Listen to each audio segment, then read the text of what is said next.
Kan sekarang Pak, coba Bapak Ibu lihat, tiba-tiba jadi, kalau bahasa masih jaya-jayanya PKI itu kan, orang-orang PKI kalau nyebut umat Islam itu kan kadrun, kadal gurun. Nah sekarang Pak, coba, sekarang banyak yang tiba-tiba jadi kadrun, ya kan? Sekarang sudah mulai, kalau sekarang itu sudah mulai banyak yang jadi kadrun, berarti mendekati pemilu. Makanya harus, umat Islam harus cerdas loh Pak. Harus cerdas. Tiba-tiba pakai jilbab, ya kan? Padahal selama ini benci terhadap Islam. Tiba-tiba pakai sorban, pakai kopiah. Padahal selama ini tidak pernah ada memperjuangkan Islam. Nah ini Pak, berarti itu tanda-tanda mendekati pemilu. Hati-hati Pak. Umat Islam harus cerdas. Ya. Jangan sampai kita dikadali, dibodohi. Nah ini, insya Allah Pak, ini tidak bisa dibendung.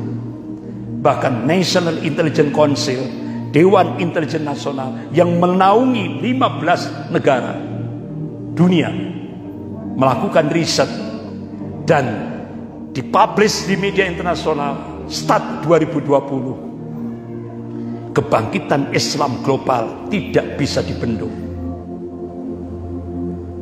Ini diakui, tidak bisa dibendung. Makanya walaupun KPU apapun sudah ingin, ya kan, membendung kebangkitan Islam, tidak bisa. Bagi Allah kun fayakun. Wong Fir'aun jenis original mudah bagi Allah, apalagi Fir'aun jenis KW, sangat-sangat mudah bagi Allah. Jadi makanya kenapa Nabiullah Musa alaihissalam tidak diperintah oleh Allah untuk mengeksekusi Fir'aun. Eksekusi terhadap Fir'aun itu hak Allah. Musa diperintah oleh Allah untuk tetap istiqomah, beriman kepada Allah dan beribadah kepada Allah. Tugas mengeksekusi Fir'aun itu tugasnya Allah. Baik Fir'aun original maupun Fir'aun KW, itu tugasnya Allah. Sudahlah, yakinlah, wa kana haqqan alaina nusrul mu'minin. Kewajiban kami, kata Allah, memenangkan golongan mukmin. Pasti menang, tinggal tunggu tanggal mainnya.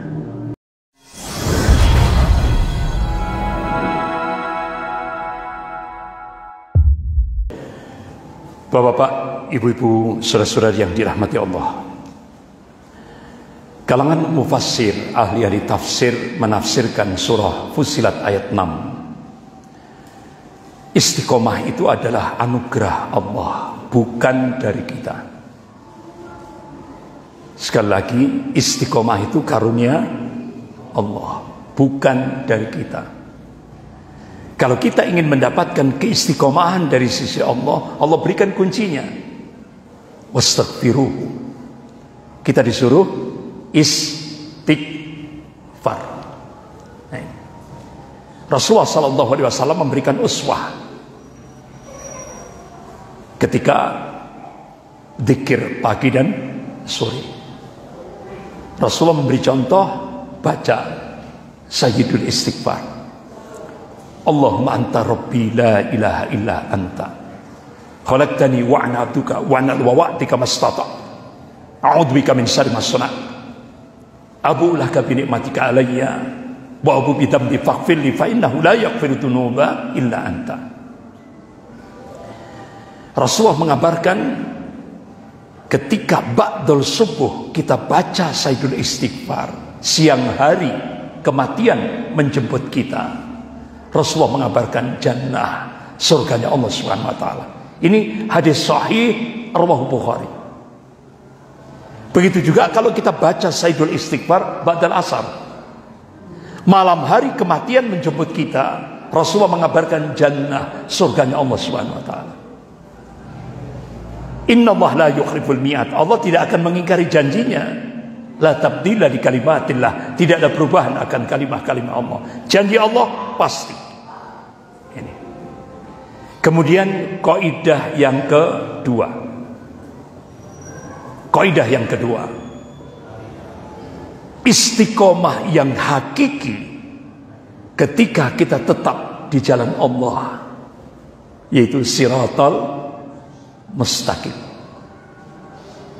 Sebagaimana Allah tegaskan dalam surah Al-An'am ayat 153, a'udzubillahi minasyaitonir rajim, wa anna hadza siratal mustaqiman. Dan sesungguhnya yang kami perintahkan inilah jalanku yang lurus, siratal mustaqim. Fattabi'uhu, maka ikutilah dia. Wala tattabi'us subula, jangan kalian mencari jalan-jalan yang lain. Fattafarraqu bikum an sabilihi, karena jalan-jalan yang lain itu akan mencerai-beraikan kalian dari jalannya Allah yang lurus itu, dari siratal mustaqim.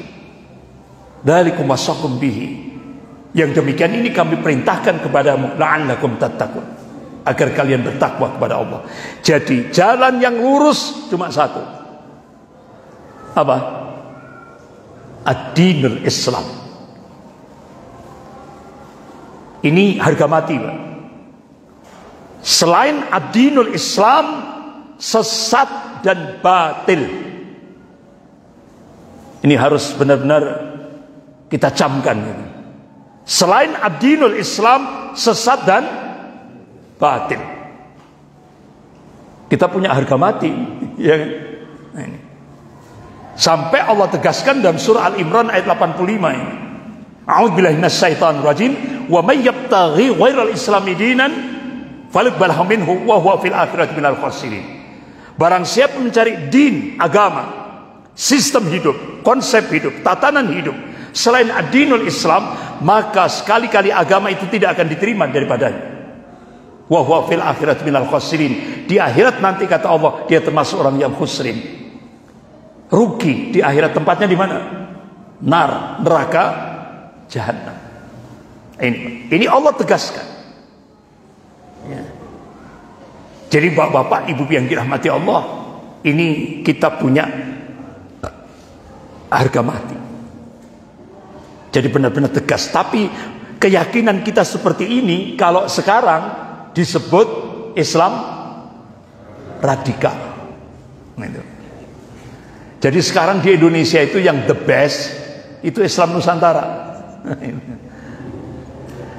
Kalau Islam yang komitmen pada Al-Quran dan As-Sunnah, Islam radikal.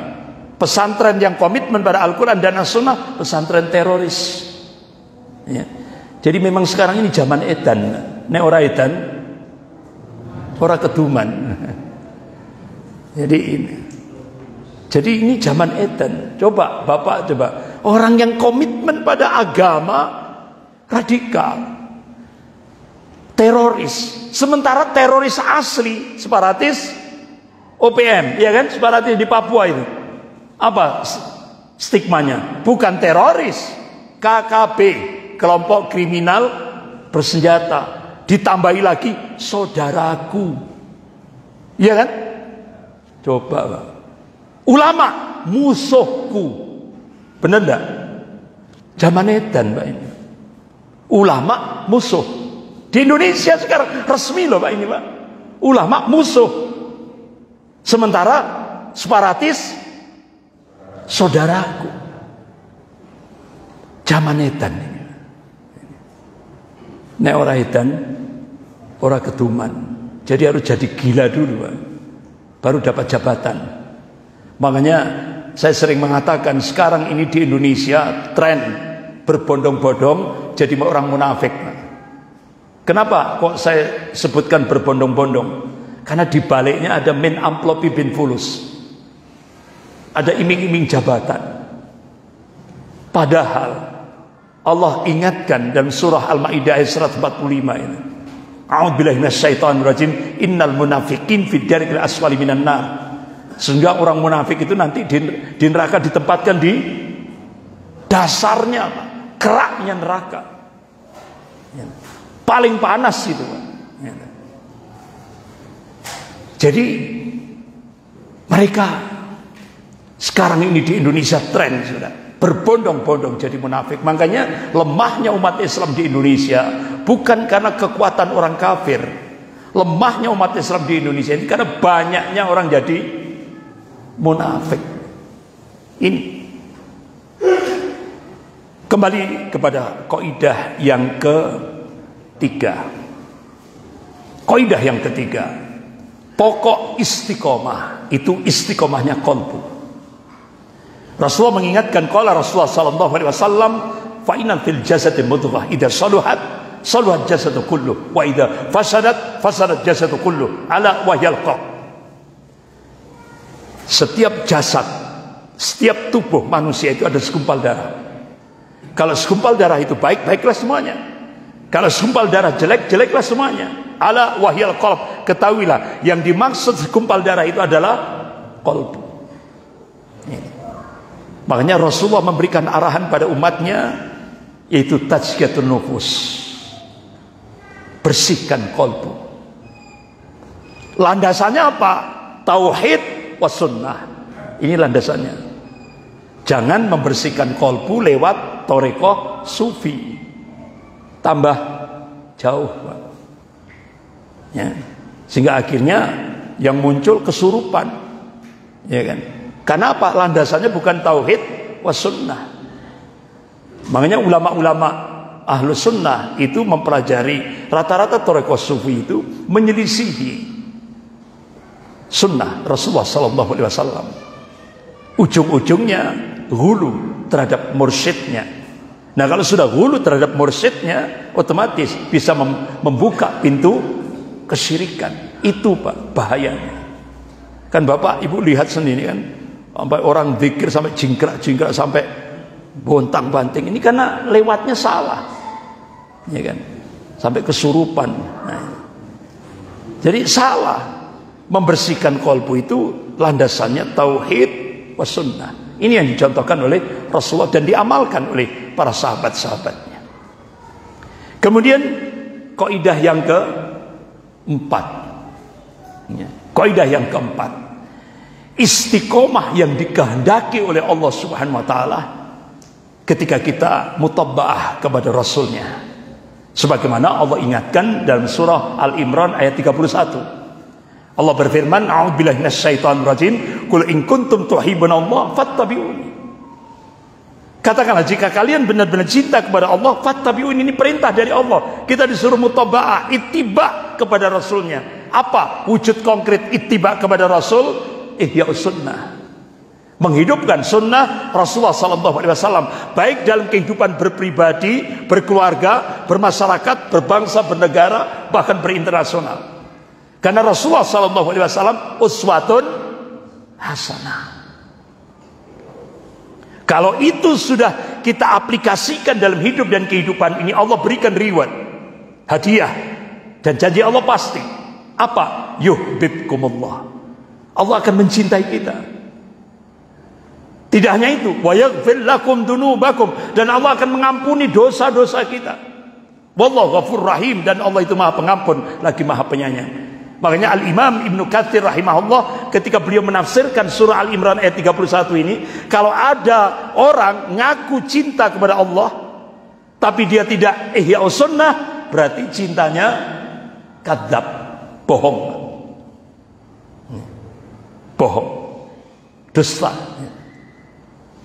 Kemudian kaidah yang kelima, Pak. Istiqomah sangat terkait dengan istiqomahnya qalbu, istiqomahnya lisan, dan istiqomahnya bil jawarih, amal perbuatan. Ini harus berjalan sinergi. Istiqomahnya hati, istiqomahnya lisan, dan istiqomahnya perbuatan. Ini kaidah yang kelima dalam rangka untuk mendapatkan keistiqomahan dari sisi Allah dan menjaga istiqomah ini sampai kita menghadapi sakratul maut. Harus sinergi. Istiqomahnya hati, lisan, dan perbuatan. Kemudian kaidah yang keenam, istiqomah itu harus lillah, karena Allah, billah, untuk Allah, ala amrillah, sesuai dengan ketetapan Allah. Sebagaimana Allah ingatkan dalam surah Al-Bayyinah ayat 5. A'udzubillahi minasyaitonir rajim. wa ma umiru illa liya'budullaha mukhlishina lahud-din hunafa. Padahal mereka tidak disuruh kecuali beribadah kepada Allah dengan memurnikan ketaatan hanya kepada Allah dalam menjalankan agama ini dengan lurus. Begitu juga Allah tegaskan dalam surah Al-An'am ayat 162. A'udzubillahi minasyaitonir rajim. Qul, katakanlah, inna sholati wa nusuki wa mahyaya wa mamati lillahi rabbil alamin. Katakanlah, sesungguhnya salatku, ibadahku, hidup dan matiku hanya untuk Allah Rabbul Alamin. Jumhur ulama Ahlus Sunnah sepakat, apapun jenis amal ibadahnya, kalau tidak dilandasi dengan inna sholati wa nusuki wa mahyaya wa mamati lillahi rabbil alamin, tidak sah ibadahnya. Ini sepakat, tidak ada ikhtilaf. Ini Bapak-bapak, ibu-ibu yang dirahmati Allah. Kemudian kaidah yang ketujuh,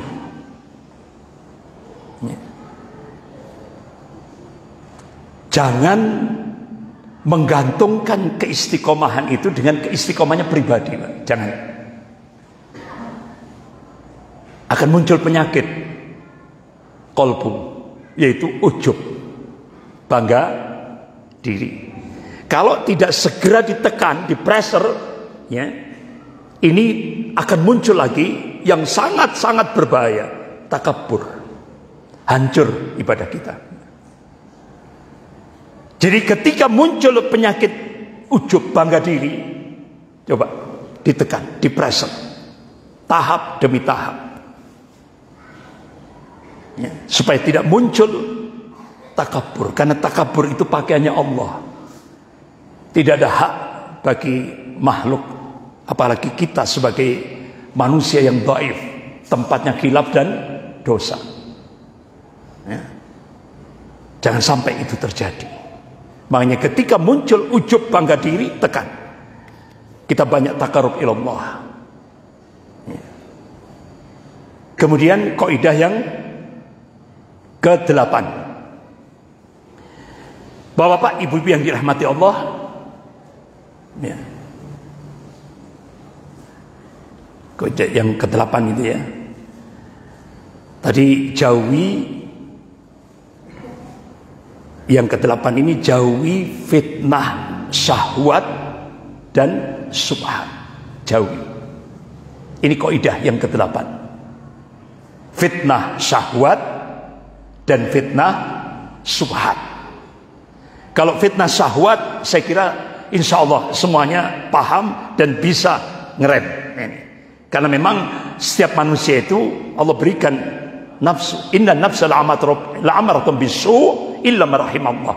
Jadi sesungguhnya nafsu itu mengarah kepada kekejian, kejahatan, kecuali nafsu yang dirahmati oleh Allah. Nah, ketika kita banyak takarub ila Allah, insya Allah kita diberi kemampuan oleh Allah untuk mengendalikan nafsu kita, sehingga kita mampu mengendalikan nafsu, bukan dikendalikan oleh nafsu.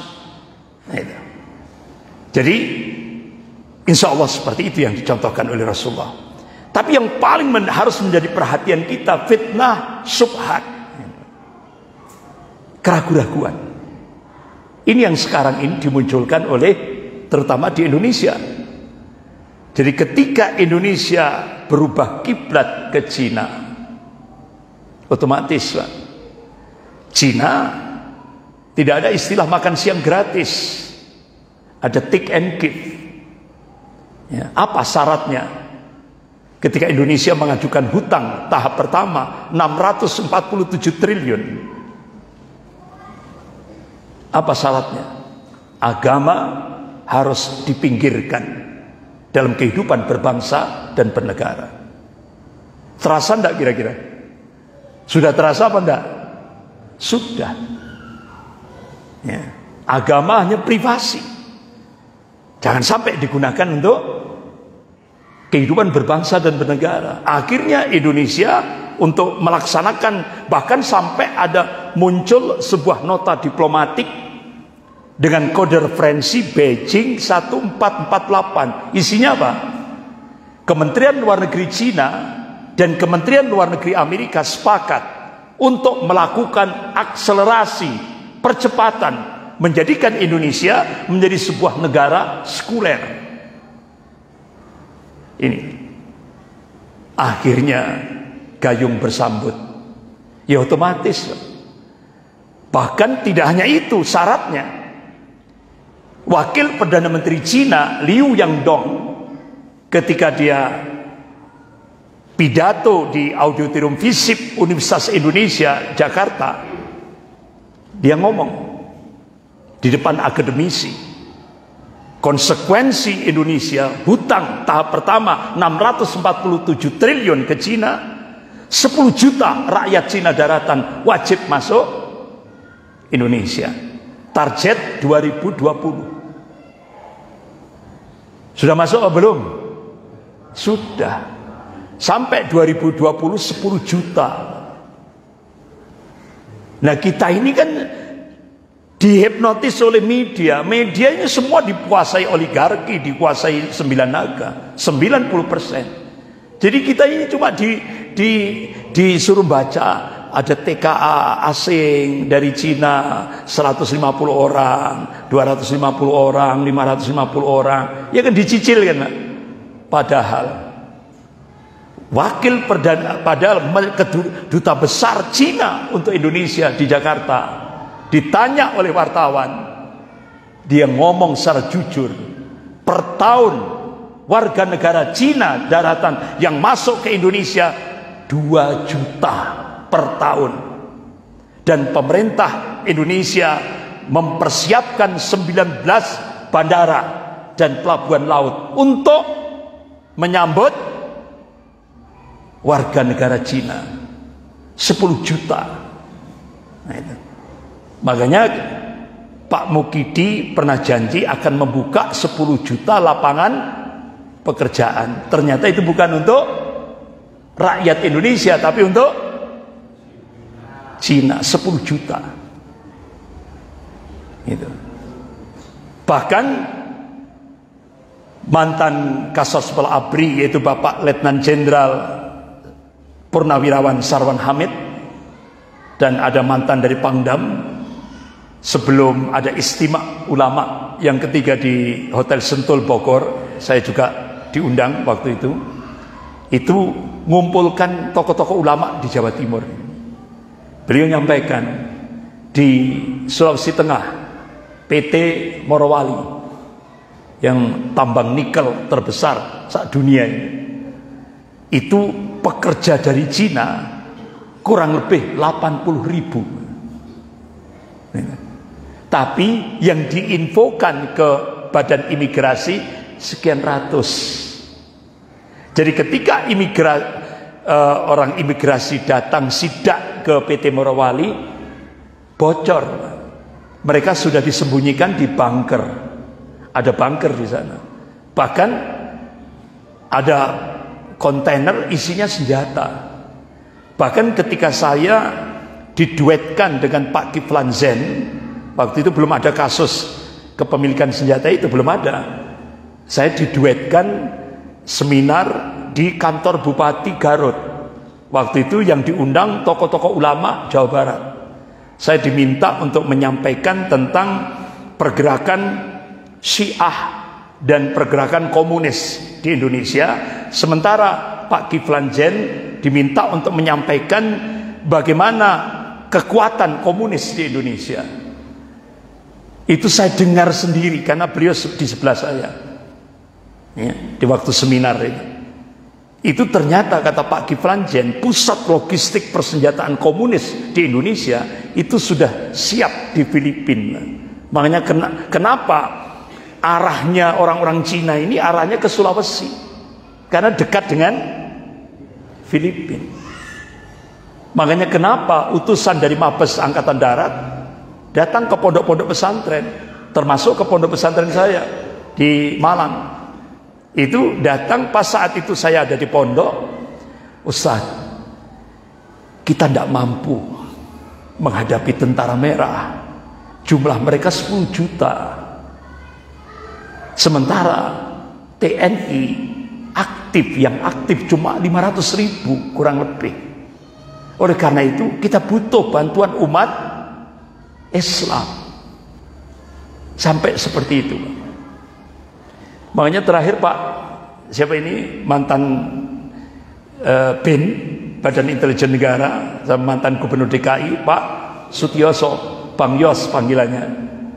Beliau minta kepada rakyat Indonesia untuk mewaspadai tentang tenaga kerja asing, yaitu dari Cina ini. Karena apa? Ini dikhawatirkan seperti Singapura. Akhirnya Singapura dulu mayoritas Muslim, sekarang yang Muslim dipinggirkan, yang berkuasa Cina.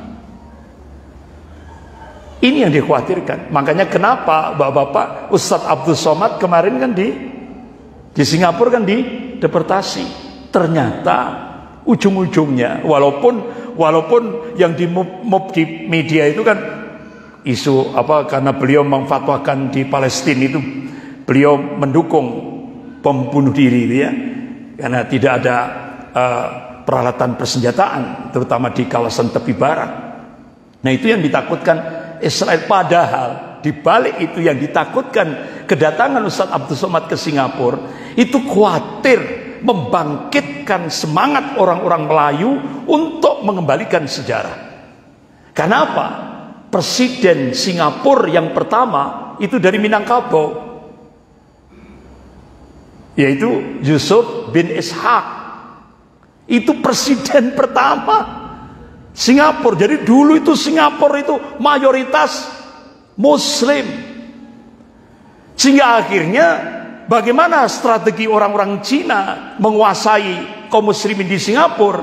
Itu Lee Kuan Yew pakai kopiah hitam, pakai baju koko, baju takwa, untuk menghipnotis umat Islam. Akhirnya umat Islam kan lihat dohirnya, oh ini calon pemimpin kita ini, pakai kopiah, pakai baju takwa, ya kan? Akhirnya diterima Lee Kuan Yew. Akhirnya Lee Kuan Yew jadi presiden di Singapura. Dihabisilah umat Islam yang Melayu itu di Singapura. Sehingga sekarang umat Islam minoritas. Nah, ini. Jadi seperti padahal ini orang Melayu. Makanya kenapa ini benar-benar harus menjadi perhatian kita.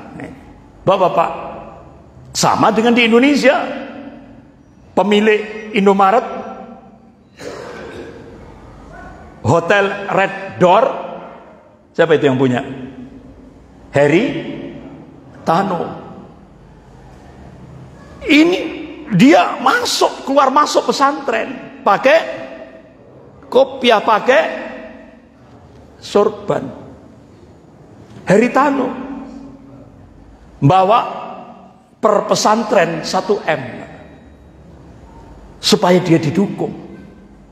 Ahok pun pakai sama untuk menghipnotis umat Islam di Indonesia. Karena apa? Umat Islam terlalu polos, Pak. Yang dilihat adalah dohirnya. Nah, ini kan sekarang, Pak, coba Bapak Ibu lihat, tiba-tiba jadi, kalau bahasa masih jaya-jayanya PKI itu kan, orang-orang PKI kalau nyebut umat Islam itu kan kadrun, kadal gurun. Nah sekarang Pak, coba sekarang banyak yang tiba-tiba jadi kadrun, iya kan?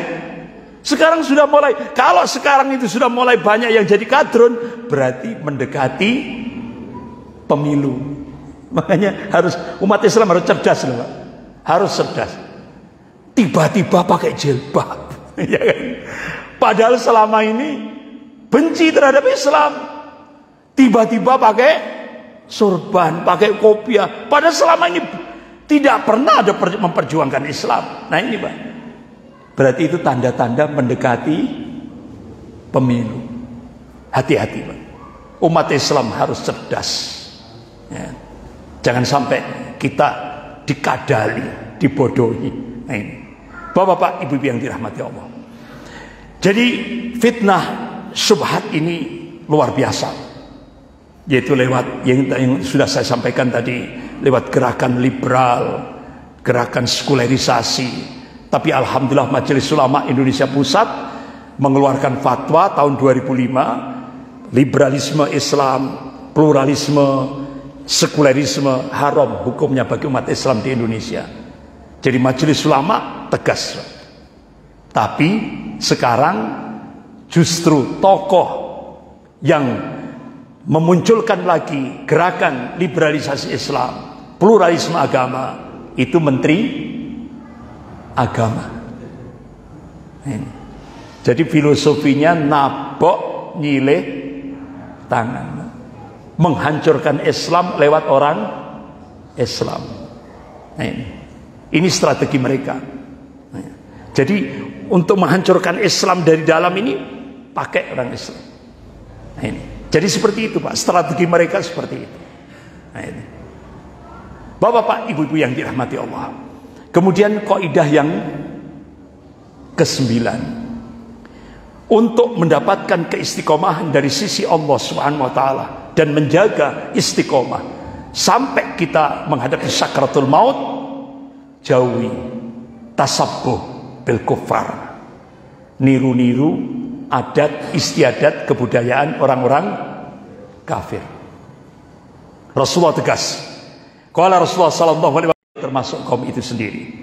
Syekhul Islam Ibnu Taimiyah rahimahullah tegas. Beliau mengambil khulasah kesimpulan. Tasabbuh bil kuffar, niru-niru budaya orang kafir, dilarang secara global dalam agama kita. Nanya itu. Tatanazzalu alaihimul malaikatu alla takhafu wa la tahzanu. Ta'yidullah, pertolongan Allah akan diturunkan lewat siapa? Kata Allah, al malaikah, lewat para malaikat. Kapan waktunya? Kalangan mufassir, ahli-ahli tafsir menafsirkan saat kita menghadapi sakaratul maut. Saat itulah at-tafaul, Allah berikan optimisme. Wa absyiru bil jannati allati kuntum tu'adun. Bergembira. Jadi saat itu pertolongan Allah lewat para malaikat memberikan satu motivasi, alla takhafu wa la tahzan. Jangan kamu takut dan jangan kamu sedih. Wa absyiru bil jannati allati kuntum tu'adun. Bergembiralah dengan surga yang dijanjikan oleh Allah kepadamu. Tidak hanya itu, nahnu awliya'ukum fil hayatid dunya wa fil akhirah. Kamilah kata Allah yang akan menjadi pelindung-pelindungmu dalam kehidupan dunia dan kehidupan akhirat. Walakum fiha ma tastahi anfusukum walakum fiha ma tad'un. Di dalamnya kamu akan dapatkan apa yang kamu inginkan, dan di dalamnya pula kamu akan dapatkan apa yang kamu minta. Ditutup ayat itu, nuzulan min ghafurir rahim. Ini adalah hidanganku dari Allah yang Maha Pengampun lagi Maha Penyayang. Masya Allah. Inilah dampaknya. Mudah-mudahan kita diberi kemampuan oleh Allah Subhanahu wa taala untuk mengamalkan 9 kaidah ini tadi, sehingga insya Allah berdampak saat kita menghadapi sakaratul maut.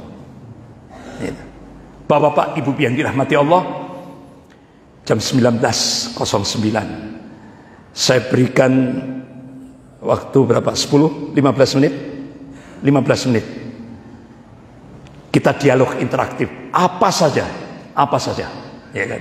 Masalah apa saja, monggo silahkan. Ya, Bapak yang anunya, mic-nya. Waalaikumsalam warahmatullahi. Ya, begini Ustaz, cuma ini kita datang dengan munculnya orang-orang munafik. Karena apa? Orang-orang munafik itu kalau mencari masa seolah-olah memperjuangkan agama Islam dan dari. Tapi ternyata dia setelah tugasnya diberikannya, dia lakar mengingkari, ternyata memperjuangkan keluarga. Dan saya punya keyakinan bahwa kita sebagai umat Muslim, kalau diimami mereka ini dalam sholat berjamaah, saya yakin tidak akan diterima oleh Allah, karena mereka orang yang munafik sangat diberitahu oleh Allah bertanya neraka. Jadi saya mengimbau saudara-saudara kita, kalau diimami mengimami kira-kira orang-orang munafik lebih baik pukul saja. Ini benar atau tidak, ini baru benar saya satu. Dan dua kalinya semakin banyak munculnya orang-orang munafik, sekarang sudah sangat-sangat kelihatan bahwa orang yang munafik itu pandai menunjuk, pandai merayu, dan dia selalu manis dalam perkataannya. Dan dengan ini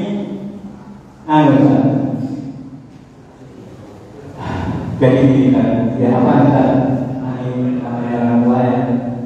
bagaimana caranya supaya kita orang ini terhindar dari mereka bujukan setan, bujukan orang munafik. Ya. Sekian, assalamualaikum. Waalaikumsalam. Bapak-bapak, ibu-ibu yang dimuliakan Allah, Syekhul Islam Ibnu Taimiyah rahimahullah, beliau mengeluarkan fatwa sampai ahlul bid'ah ini Pak ya, ketika mengimami kita itu Syekhul Islam Ibnu Taimiyah sah, mengeluarkan fatwa sah sholatnya, kecuali kalau dia itu berbuat syirik. Dan perbuatan syirik ini kita benar-benar hak, artinya bukan fitnah, benar-benar kita tahu, ya kan, ada saksi. Kita wajib untuk mufaraqah, mundur, ya, tidak bermakmum dengan imam yang berbuat syirik. Nah sekarang munafik, kemunafikan itu kan penyakit qalbu. Allah Subhanahu wa taala membongkar dalam surah At-Taubah. Makanya kalau mufassir menyebut Al-Wadihah, membongkar. Jadi apa sih tolok ukur, barometer yang membedakan antara mukmin dan munafik? Kalau orang mukmin sholat, orang munafik sholat. Orang mukmin puasa, orang munafik puasa. Orang mukmin haji dan umrah, orang munafik haji dan umrah. Orang mukmin bangun masjid, orang munafik bangun masjid. Ya. Nah sekarang apa yang membedakan antara mukmin dan munafik? Allah ingatkan dalam surah At-Taubah, ketika Allah memanggil hayya 'alal jihad, pasti orang munafik mundur. Ini tolak ukurnya. Itu. Makanya pada masa Rasulullah, orang munafik itu sirriyah, tersembunyi, nggak ada orang tahu. Sampai-sampai Rasulullah menyerahkan datanya orang munafik ini pada sahabatnya Hudzaifah bin Yaman radhiyallahu anhu, ya kan?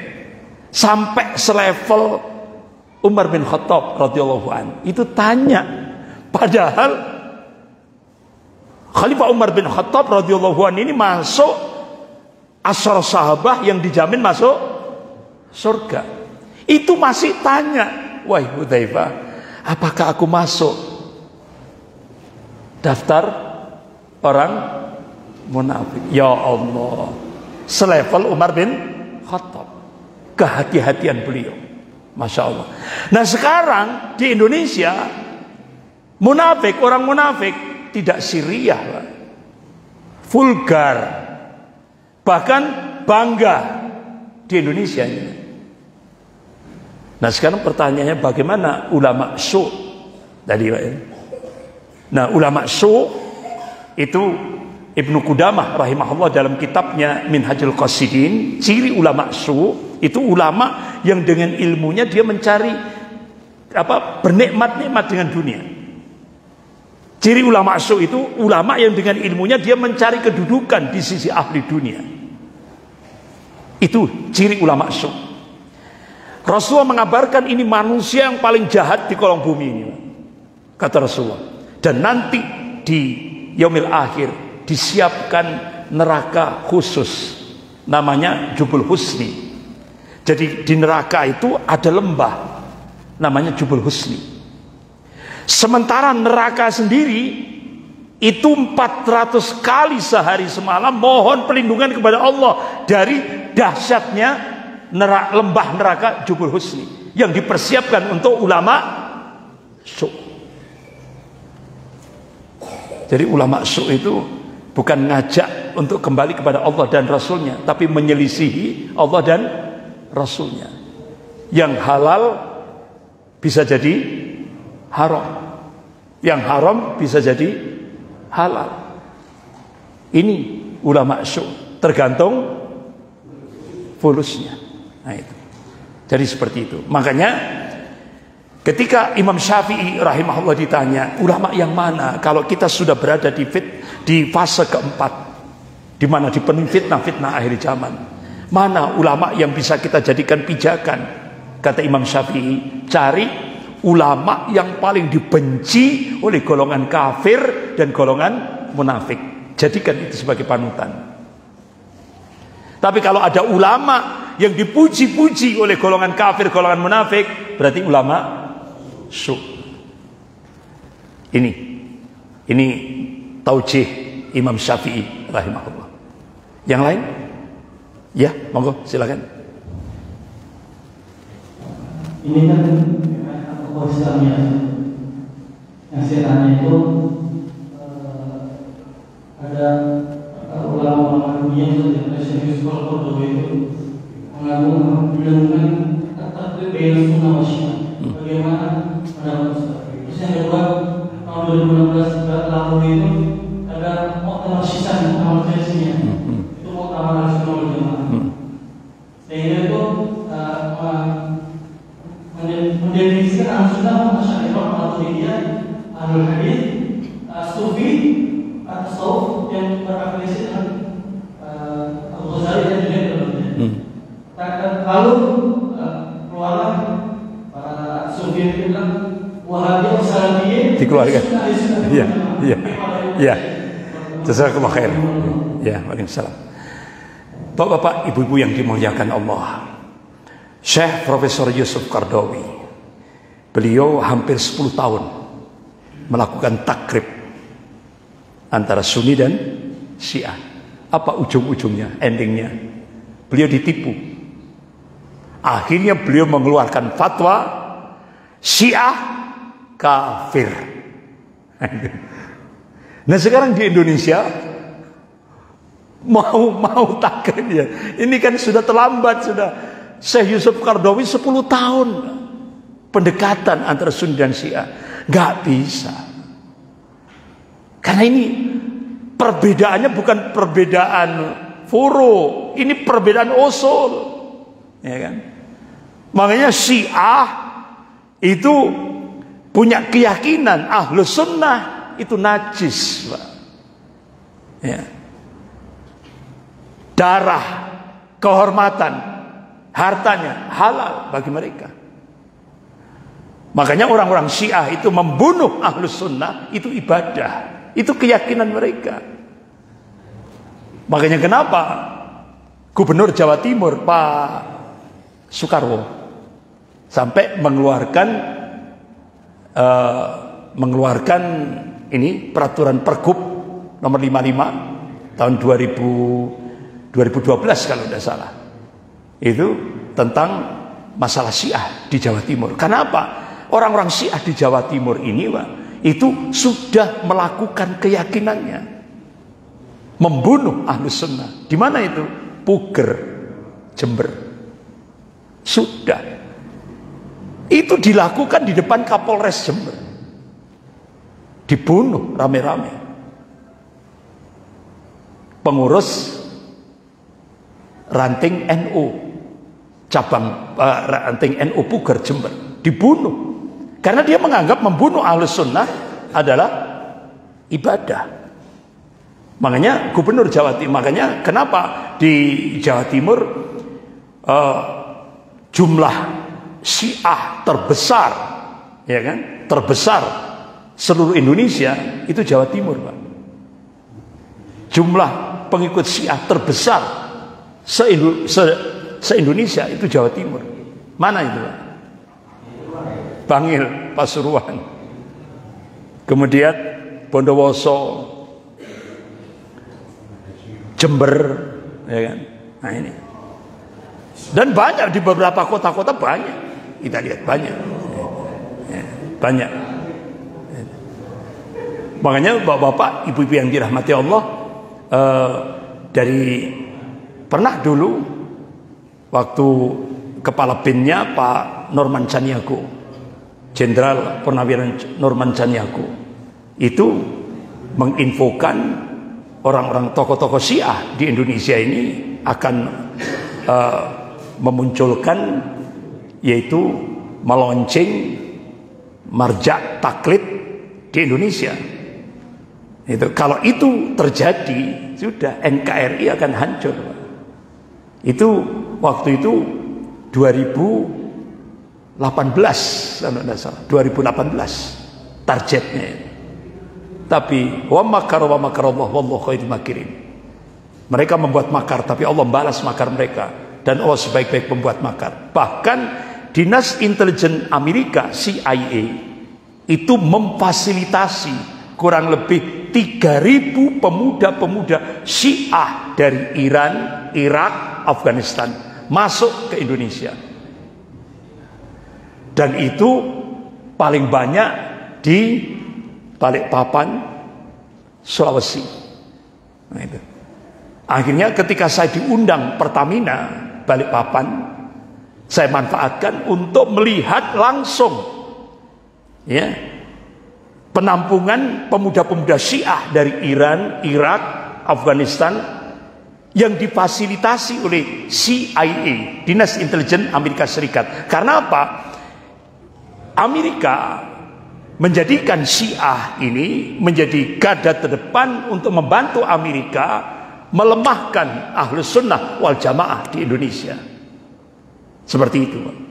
Akhirnya saya sempatkan untuk menengok tempat penampungan pemuda-pemuda Syiah, kurang lebih 350-an di Balikpapan. Gedungnya mewah, Pak. Saya tanya, siapa yang bangun ini? Amerika. Terus yang memberi konsumsi siapa? Amerika dan Australia.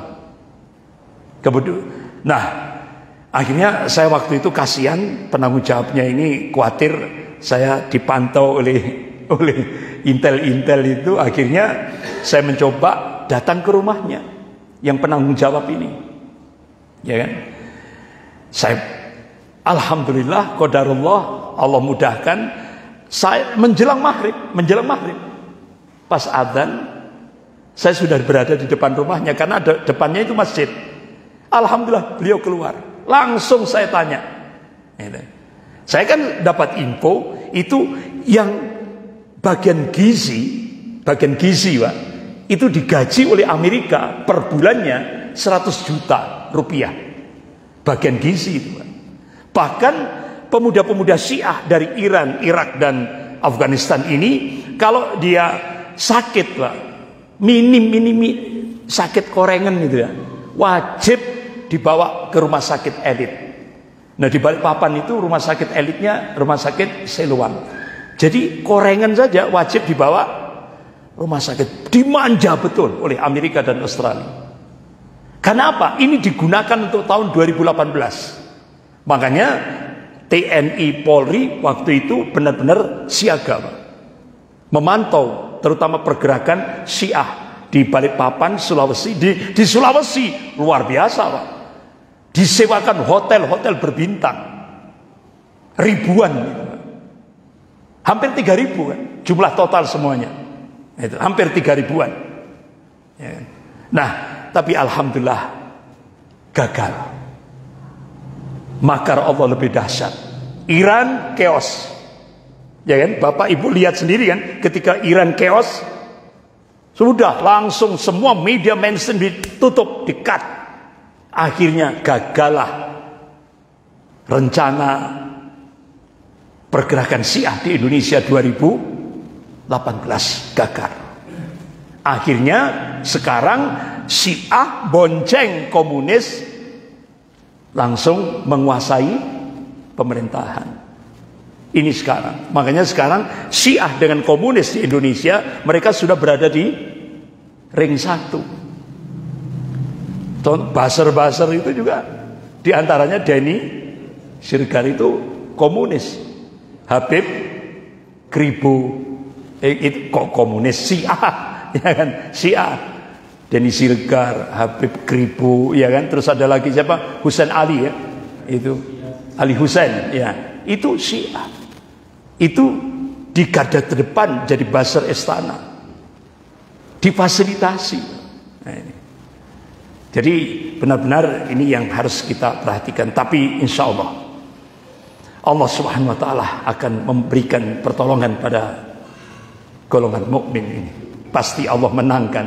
Kenapa? Kita punya keyakinan wa man-nasru illa min indillahil azizil hakim. Kemenangan itu datangnya dari Allah yang Maha perkasa lagi Maha bijaksana. Bahkan Allah berjanji wa kana haqqan alaina nasrul mukminin. Kewajiban kami memenangkan golongan mukmin. Bukan muslim, mukmin. Berarti kita dipacu oleh Allah untuk merubah saksiah kita dari muslim menjadi mukmin. Baru Allah berikan kemenangan. Yang lain? Waalaikumsalam. Singkat saja tentang program atau agenda evolution, misalnya dengan biodiversitas. Ya. Ya, bapak-bapak, ibu-ibu yang dirahmati Allah, Harokatus Suhyun di Indonesia, gerakan Zionis Yahudi Internasional di Indonesia, itu benar-benar sudah mencengkeram. Yahudi masuk ke Indonesia itu tahun 1602. Jadi yang pertama kali itu Indonesia, bukan Palestina. Palestina kan tahun 48, ya kan? Tahun 48 berdirinya negara Israel, hasil caplokan, rampasan tanah milik kaum muslimin. Sementara di Indonesia, Yahudi masuk ke Indonesia tahun 1602, bonceng VOC. Dan ketika saya melakukan riset, itu kuburan Yahudi yang paling tua saat dunia ini bukan di Israel, bukan di Paris, Prancis, bukan di New York, Amerika, bukan di Australia, bukan di Singapura, tapi di Indonesia, di Jalan Tanah Abang 1 nomor 1, Jakarta Pusat. Di depannya itu namanya Museum Prasasti, tapi di dalamnya kuburan orang Yahudi. Saya masuk ke dalam, itu kanan kirinya itu prasasti diresmikan, ditandatangani bulan Juli 1600 sekian. Jadi kuburan yang paling tua saat dunia ini, kuburan Yahudi, ada di Indonesia. Makanya jangan kaget, Jenderal Sumitro itu dalam bukunya dari Pangdam Mullah Warman hingga Pangkop Kamtib, beliau menulis dalam buku itu. Jadi Yahudi di Indonesia itu masuk dan menguasai semua lini kehidupan. Makanya siapa yang berkuasa di Indonesia? Yahudi. Yang formal ini proksi, boneka saja. Ya. Tapi yang mengendalikan ini Yahudi. Bahkan pemerintah mendata orang Yahudi di Indonesia itu kurang lebih jumlahnya 5.000-an. 5.000-an. Rata-rata Yahudi keturunan Belanda, Yahudi keturunan Irak. Itu paling banyak. Bahkan di Minahasa dia bikin menorah, simbol Zionis Yahudi. Bahkan akhir-akhir ini menjelang Ramadan dia bikin sensasi, mau bikin Holocaust, museum Holocaust, tapi ditolak oleh tokoh-tokoh Islam di Jakarta. Akhirnya tidak jadi. Kita diatur oleh orang kafir. Sampai sholat saja diatur sama orang kafir. Ini kan berarti apa yang dikabarkan oleh Rasulullah sudah terjadi di Indonesia. Apa itu? Qala Rasulullah sallallahu alaihi wasallam, yusiku antada alaikumul umamu min kulli ufukin. Hampir-hampir umat-umat kafir itu saling menyeru, ngajak-ngajak untuk menyerang kalian min kulli ufukin, dari segenap arah, dari segenap penjuru. Kama tada'a al-akalatu ala qas'atihah. Kalian seperti makanan di atas qas'atihah, itu kan mangkok kecil. Di atas mangkok kecil yang jadi rebutan orang-orang yang lapar. Ini bahasa kinayah, kiasan.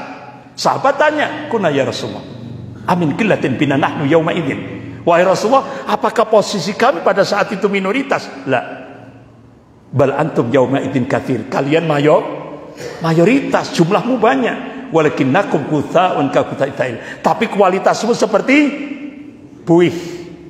Kualitas buih itu kan tidak punya prinsip, tidak punya jati diri, mudah diombang-ambingkan. Jadi ulama-ulama hadis ketika mengkaji hadis ini bukan justifikasi, bukan pembenaran, tapi hadis ini warning, peringatan. Jangan sampai umat Islam itu kualitasnya seperti buih. Manakala umat Islam itu kualitasnya seperti buih, Rasulullah memberikan peringatan yang cukup keras. Qala Rasulullah sallallahu alaihi wasallam, "Wa liyantazi'anna Allah min suduri aduwakum al-mahabbata minkum." Sungguh Allah akan mencabut rasa takut dari hati orang-orang kafir itu. Wa la yaktifanna Allah fi qulubikumul wahn, dan Allah mencampakkan al-wahn di dalam hati-hati kalian. Ya Rasulullah, wa mal wahn? Apa yang dimaksud al-wahn? Qala hubbud dunya wa karahiyatul maut. Cinta dunia dan takut mati. Jadi kalau sudah penyakit terlalu cinta dunia, takut mati, takut resiko perjuangan, ini sudah menghinggap di tengah-tengah kaum muslimin, saat itulah Allah cabut rasa takut dari hati orang-orang kafir. Ini sudah terjadi di Indonesia, Pak. Orang kafir ngatur sholat tarawih se-Indonesia. Jadi harus izin pada orang kafir. Astagfirullah. Miris kita, Pak. Jadi benar-benar ini sudah terjadi. Makanya Rasulullah memberikan solusi. Apakah Rasulullah telah membiarkan kondisi umat seperti itu? Tidak. Rasulullah memberikan solusi syar'i. Apa? Qala Rasulullah sallallahu alaihi wasallam, "Idza tabayyatum bil ainah wa akhadtum adnabal baqar wa raditum bi jala'i wa taraktumul jihad. Salatullah alaikum dulla la yandu hatta tarji' ila dinikum." Ini hadis sahih rawahu Abu Dawud. Jika kalian bermuamalah dengan cara-cara al-inah, sistem riba, wa akhadtum adnabal baqari wa raditum bijara'i, kalian ridho dengan bercocok tanam, kalian pegang ekor-ekor sapi, kalian ridho dengan bercocok tanam. Ini bahasa kinayah, kiasan. Artinya apa? Jika umat Islam muamalahnya dengan sistem riba, jika umat Islam sibuk dengan dunia, wa taraktumul jihad fisabilillah, jika umat Islam meninggalkan al jihad fisabilillah, salatullah alaikum dullah, Allah turunkan kehinaan. Kira-kira sudah terjadi enggak? Sudah. La yanji'u syai'a, sedikit pun Allah tidak akan mencabut dari kehinaan itu, hatta tarji' ila dinikum, hingga kalian kembali kepada agama kalian. Ulama-ulama hadis menafsirkan hingga umat Islam bangkit semangat jihadnya, baru Allah angkat dari kehinaan itu. Ini solusi yang diberikan oleh Rasulullah SAW. Bahkan dalam surah Ar-Ra'd ayat 11 itu Allah juga memberikan solusi. A'udzubillahi minasyaitonir rajim. Innallaha la yughayyiru ma biqaumin hatta yughayyiru ma bi anfusihim. Sesungguhnya Allah tidak akan merubah kondisi satu kaum hingga kaum itu merubah apa yang ada pada dirinya sendiri. Ini quantum change, quantum perubahan. Allah nggak akan, kalau kita korelasikan di Indonesia, Allah nggak akan merubah nasib umat Islam di Indonesia kalau umat Islam tidak mau berubah. Nah, sebagai penutup, bapak-bapak, ibu-ibu yang dirahmati Allah, saya nukilkan dari sabda Rasulullah sallallahu alaihi wasallam.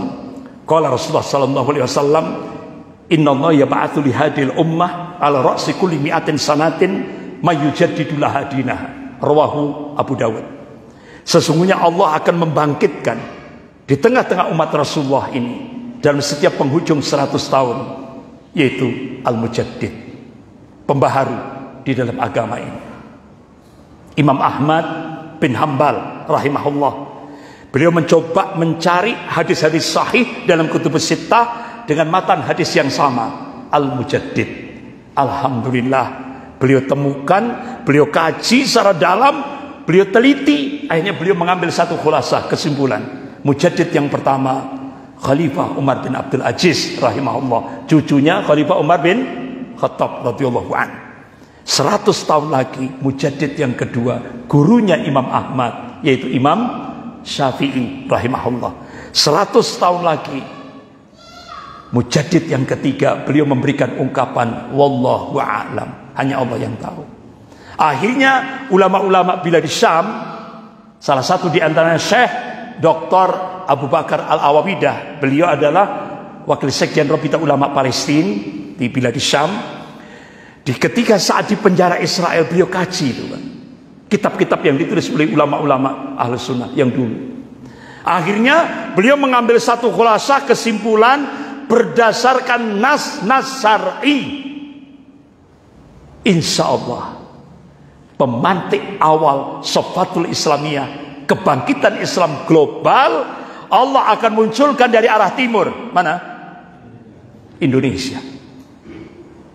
Dan itu dihitung Pak secara matematis. Kalau itu 1924 ditambah 100 tahun, 2024 kurang 2 tahun. Makanya KPU goncang, kepingin nunda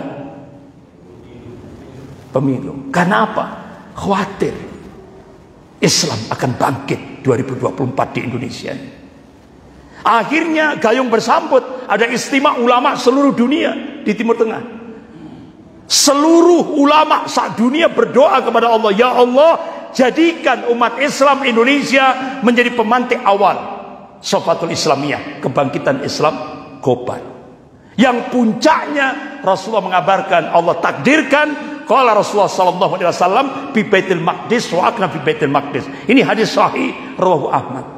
Jadi pusat kemenangan Islam di akhir zaman Allah takdirkan di Baitul Maqdis wa akna bi Baitul Maqdis, dan di sekitar Baitul Maqdis mana? Palestina. Makanya sekarang di Palestina bendera merah putih ada di atas, bendera Palestina ada di bawah. Jadi ulama-ulama Palestina itu yakin insya Allah pemantik awalnya akan Allah munculkan dari Indonesia. Bahkan kalau kita lihat dalam Kutubus Sittah, rata-rata Rasulullah mengungkapkan tentang bilad Syam.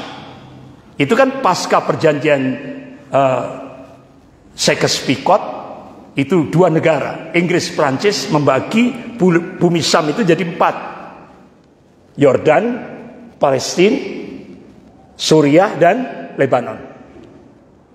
Ketika saya masuk ke Yordan, saya masuk ke kotanya, desa, sampai saya masuk ke pasar-pasar, tidak ada harapan, tidak ada harapan. Kemudian saya masuk ke Suriah, hampir 1,5 bulan saat peperangan. Jadi hampir, jadi ternyata mati syahid itu anugerah Allah. Saya bolak-balik Pak itu.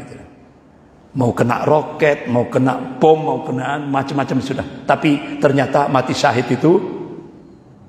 Sampai ketika saya berangkat dari Jabal Aqrat ba'dal subuh menuju Halab, itu malam hari saya sudah dirangkul sama beberapa masyayikh di bilad Syam, terutama Syekh Walid sama Syekh Khalid. Saya dikatakan sudah, antum tidak akan mungkin bisa pulang ke Indonesia. Sehingga malam hari itu saya tidak bisa tidur. Dari yang saya pegang itu senjata AK-47 sama M16. Jadi saya bawa 2 M16 sama AK-47. Nggak bisa tidur. Karena apa? Saya dikabarkan oleh 2 masyayikh ini tidak bisa pulang. Ya otomatis mati. Akhirnya antum harus banyak zikrullah ketika lewat Tariqul Maut, jalan kematian. Itu kurang lebih 1 kilo Pak, di Suriah ya. Alhamdulillah Allah berikan perlindungan. Bahkan hampir sampai Halab itu mobil yang saya tumpangi itu selip sampai 3 putaran. Tapi alhamdulillah itu kanan kirinya jurang. Alhamdulillah selamat. Akhirnya saya masuk ke Halab yang dikabarkan oleh Rasulullah akan terjadi peperangan antara kaum muslimin dan Rom. Itu tempatnya di A'ma au Dabik. A'ma itu satu danau yang luas dan Dabik itu satu padang yang luas. Di sanalah akan terjadi peperangan antara kaum muslimin dan Rom. Di belakang Rom ada 80 arroyah, 80 panji, ada 80 negara. Sekarang di belakang Rom ada 60 negara. Jadi nanti sebelumnya ada perdamaian antara kaum muslimin dan Rom. Setelah itu akan terjadi peperangan. Dan Rasulullah dengan rinci dalam kitab Sahih Muslim bab Al-Fitan wa Asyratu Sa'ah, Rasulullah mengabarkan sepertiga pasukan Islam akan lari dari peperangan itu, dan Allah tidak mengampuni dosa-dosanya. Sepertiga pasukan Islam akan gugur sebagai syuhada. Sepertiga pasukan Islam diberikan kemenangan. Jadi peperangan antara kaum muslimin dan Rom dimenangkan oleh kaum muslimin. Itu pasti, padahal itu belum terjadi. Tapi Rasulullah sudah mengabarkan dalam kitab Sahih Muslim bab Al-Fitan wa Asyratu Sa'ah. Dan bapak-bapak, ibu yang dirahmati Allah, akhirnya saya berangkat dari Yordan ba'da subuh menuju Palestina. Sampai di jembatan LNP, kendaraan yang saya tumpangi di stop sama tentara Israel. Langsung kendaraan saya diperiksa dengan alat detektor dan todongan senjata. Tas yang saya bawa digeledah dengan todongan senjata. Saya diam aja, tenang aja. Kemudian dari ujung rambut sampai ujung kaki saya diperiksa. Alhamdulillah lolos. Sampai ke Palestina saya sudah menjelang asar. Nah, ternyata apa yang dikabarkan oleh Rasulullah benar-benar tanda-tandanya sudah nampak. Rasulullah kan mengabarkan puncak kemenangan Islam di akhir zaman Allah takdirkan di Baitul Maqdis, Palestina. Di sana ada Harakatul Muqawamah Al-Islamiyah yang didirikan oleh Syekh Ahmad Yasin, Allahumma yarham. Masya Allah. Syarat masuknya minim hafal 20 juz Al-Quran dan hafal hadis. Syarat minim.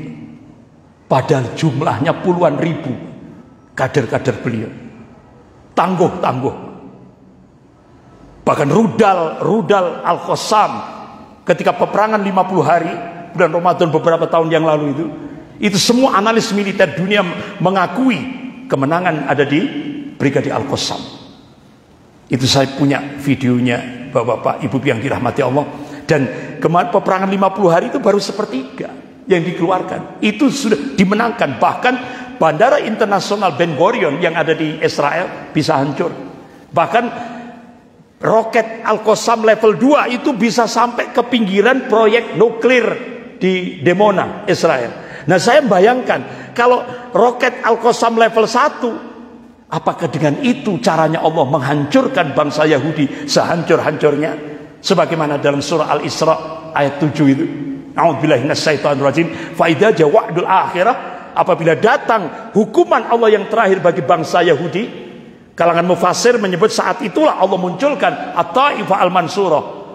Yasu'u wujuhakum, kata Allah bisa membuat muram wajah-wajah Yahudi, artinya shock, ketakutan. Waliyadkhulul masjid kama dakhuluhu awwal marrah. Jadi at-Taifah al-Mansurah ini akan kembali menguasai Masjidil Aqsa sebagaimana dia masuk sebagaimana kala yang pertama.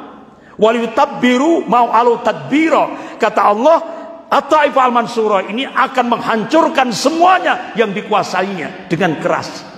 Inilah kalangan mufassir menyebut yaumil ghadab, hari kemurkaan Allah pada bangsa Yahudi. Sebagaimana Rasulullah bersabda, qala Rasulullah sallallahu alaihi wasallam, la taqumus saa'ah hatta tuqatil muslimun al-yahud. Tidak akan terjadi kiamat hingga kaum muslimin memerangi Yahudi. Sekarang Yahudi memerangi kaum muslimin, tapi ada masanya.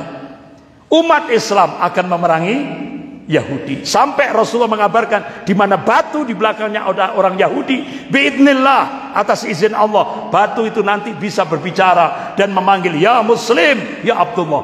Di belakangku ada orang Yahudi. Faktulhu, bunuhlah. Ini yaumil ghadab, hari kemurkaan Allah pada bangsa Yahudi, akan dihancurkan sehancur-hancurnya kecuali pohon gharqad. Makanya sekarang di Israel sibuk nanam pohon gharqad. Jadi hadis ini dipercaya oleh orang Yahudi, Pak. Mereka yakin akan dihancurkan oleh Allah.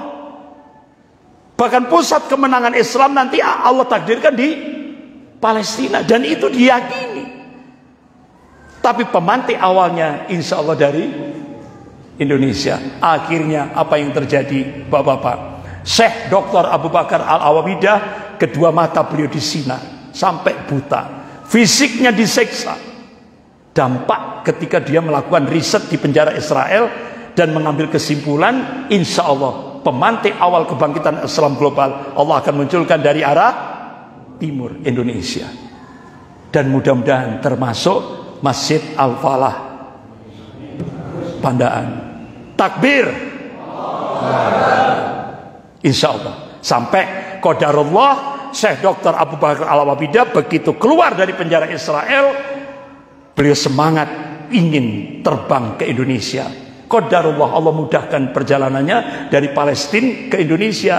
Bulan Juli 2015 diterima di Masjid Jogogarian, Yogyakarta. Beliau sampaikan hasil risetnya. Dan akhirnya beliau meneteskan air mata sambil dengan suara terbata-bata, wahai umat Islam Indonesia, genapi syarat-syaratnya supaya kalian layak dipilih oleh Allah untuk menjadi pemantik awal. Nah, insya Allah Pak, ini tidak bisa dibendung. Bahkan National Intelligence Council, Dewan Intelijen Nasional yang menaungi 15 negara dunia melakukan riset dan dipublish di media internasional start 2020. Kebangkitan Islam global tidak bisa dibendung. Ini diakui, tidak bisa dibendung. Makanya walaupun KPU apapun sudah ingin, ya kan, membendung kebangkitan Islam, tidak bisa. Bagi Allah kun fayakun. Wong Fir'aun jenis original mudah bagi Allah, apalagi Fir'aun jenis KW, sangat-sangat mudah bagi Allah. Jadi makanya kenapa Nabiullah Musa alaihissalam tidak diperintah oleh Allah untuk mengeksekusi Fir'aun. Eksekusi terhadap Fir'aun itu hak Allah. Musa diperintah oleh Allah untuk tetap istiqomah, beriman kepada Allah dan beribadah kepada Allah. Tugas mengeksekusi Fir'aun itu tugasnya Allah. Baik Fir'aun original maupun Fir'aun KW, itu tugasnya Allah. Sudahlah, yakinlah, wa kana haqqan alaina nusrul mu'minin. Kewajiban kami, kata Allah, memenangkan golongan mukmin. Pasti menang, tinggal tunggu tanggal mainnya. Nah, apa yang bisa kita perbuat, Pak? Mungkin ada pertanyaan, apa yang bisa kita perbuat? Ketika saya di Madura, itu ada 200 kiai, baik kiai sepuh maupun kiai muda, kumpul di sebuah pondok pesantren di Sampang. Saya diminta untuk menyampaikan tentang kondisi kekinian di Indonesia. Saya tanya panitianya, Pak Kiai kenal saya di mana? Di YouTube Ustadz. Sejak tahun berapa? 2019. Jadi saya dipantau oleh beberapa kiai Madura itu sejak tahun 2019 di YouTube, Pak. Akhirnya saya diundang, saya sampaikan tentang kondisi Indonesia kekinian. Langsung pertanyaan kiai-kiai sepuh itu apa, Pak?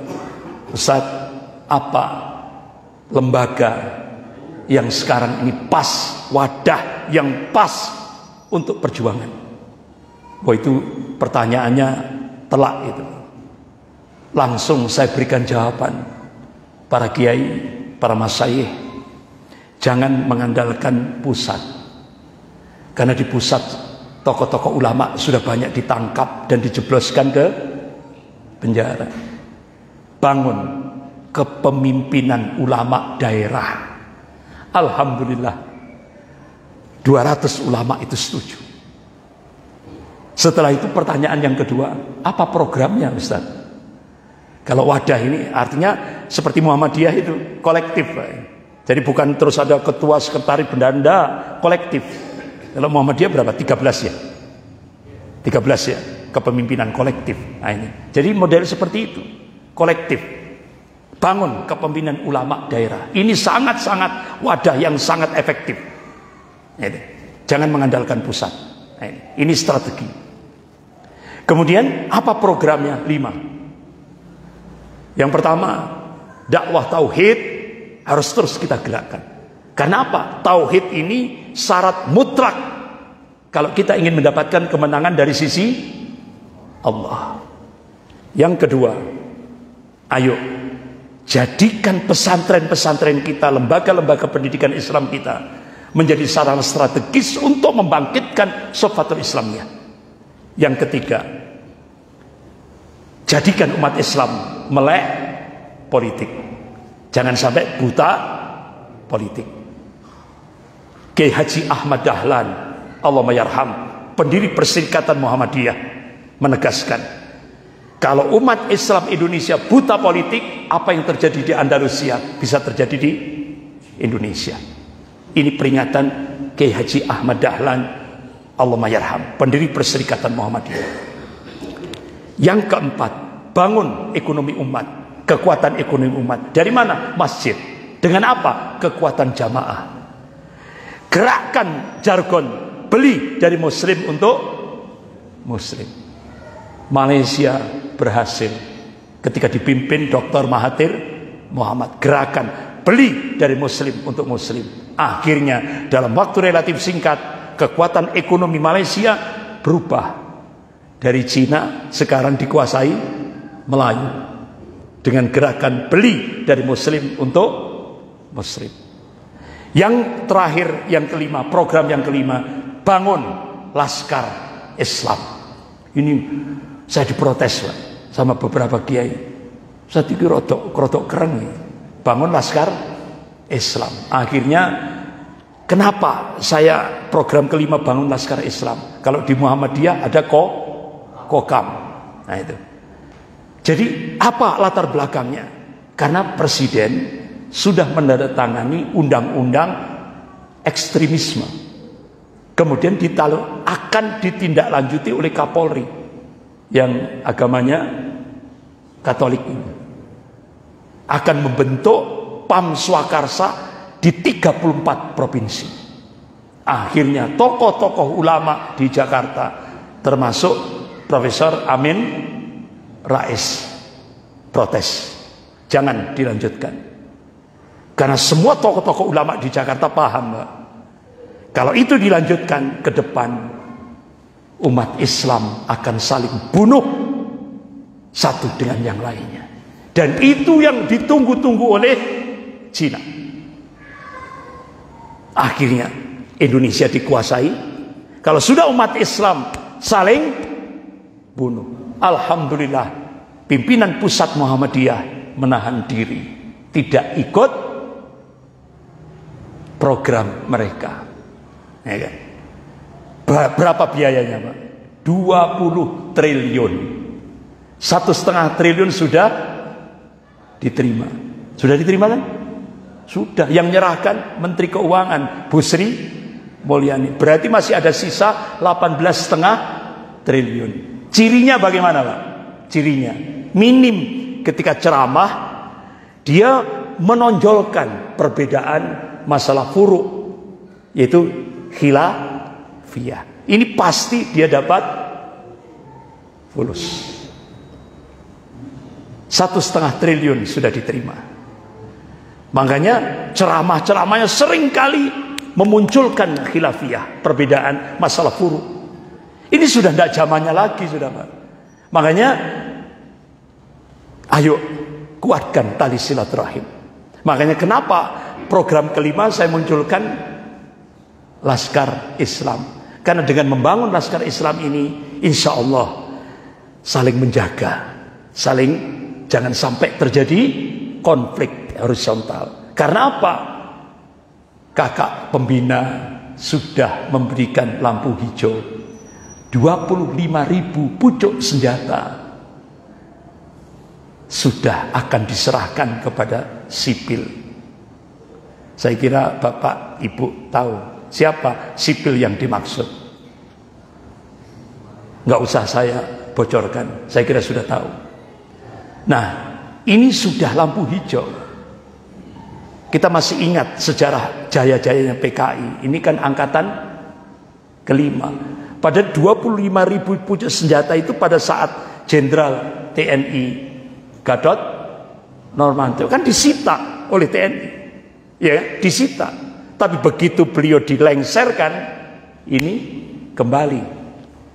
akan diserahkan pada sipil. Tujuannya apa? Untuk melemahkan umat Islam. Makanya kalau itu terjadi ke depan, umat sesama kaum muslimin akan terjadi saling bunuh. Makanya program kelima, ciptakan laskar Islam supaya satu dengan yang lainnya saling menjaga, tidak sampai terjadi konflik horizontal. Karena ini yang dicita-citakan mereka. Kalau sudah umat Islam lemah, mereka akan mudah mencengkeram Indonesia. Tapi wa makar wa makarallah wallahu khairul makirin. Kita tidak masuk dalam frame kita, Pak. Tidak masuk dalam angan-angan kita. Allahu Akbar. Tidak disangka makar Allah sedang berjalan. Sekarang di Cina, pengusaha-pengusaha besar Cina kolab. Kok bisa? Kan tidak logikal. Tapi kok bisa? Ini makarnya Allah sudah. Sehingga pada saat saya di Madura itu tolak ukurnya apa, Ustaz? Tolak ukurnya, coba cek nanti. Kalau terjadi perubahan perjanjian pembangunan kereta cepat Jakarta-Bandung, berarti informasi ini benar. Ternyata benar. Akhirnya pengusaha Cina menarik diri. Akhirnya untuk melanjutkan pembangunan kereta cepat Jakarta-Bandung diambilkan dari APBN.